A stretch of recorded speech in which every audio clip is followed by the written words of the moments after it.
How does the Diontae Johnson trade to the Ravens affect his fantasy value and all of the Ravens playmakers? Let's get into it. Start with Zay Flowers, right? Because he's typically the wide receiver one. I think he still is the wide receiver one on this team over Diontae Johnson. I think Diontae is the two. Rashad Bateman's the guy who's going to take a big hit. I'll get into him in a second. But Flowers, 18 fantasy points this past weekend. A few weeks ago, had a dud of a performance. Then the week previous, 22, I believe, right? So Bateman had one or two big games. Flowers, they kind of switched off. I think that'll be kind of the same thing with Diontae Johnson and Zay Flowers now. Like Diontae, even on the Panthers, was like 22 fantasy points, 2, then 20 again. It switched off. Now, again, they didn't really have anybody else in that offense besides Xavier Legette, plus bad quarterback play.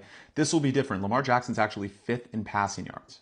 He's the number one overall player in fantasy so far this season at the quarterback position, 25.3 fantasy point average. Now, this was a team that was almost last in passing offense last season, or close to the bottom, right? I believe, and number one in running. Now they are more of a balanced offense. There's no more Greg Roman. They're actually passing the ball. Just look at Lamar's stats. Like I mentioned, fifth in passing yards, over 2,000 already, 17 touchdowns already, which is second, only 2 picks. Like, this is a serious passing offense. They're fifth in the league. So there's going to be plenty of targets and fantasy points to go around.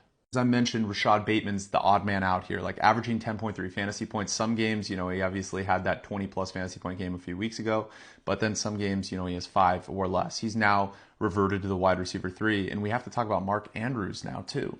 Mark Andrews, 3 weeks in a row with 14-plus fantasy points. The resurgence, right? Like, one of the top tight ends in the league right now. What does it do for him? Well, I still think he gets targets. He has a rapport with Lamar Jackson. It's been there for years. Maybe Johnson, it takes a few weeks for him to get going. But I think there's enough fantasy points to go around. The problem is, I don't think Andrews is as consistent anymore, as he was the last 3 weeks with 14-plus fantasy points. I think he had 21 of the games, too. Like, I think it's going to be more like 10 fantasy points, 12 fantasy points, every once in a while, a 20 fantasy point effort, simply because, Zay Flowers is still there, Rashad Bateman as the wide receiver 3, and of course now Diontae Johnson as the wide receiver 2, plus the rushing attack of Lamar Jackson and Derrick Henry. Derrick Henry leads the league in rushing and rushing touchdowns.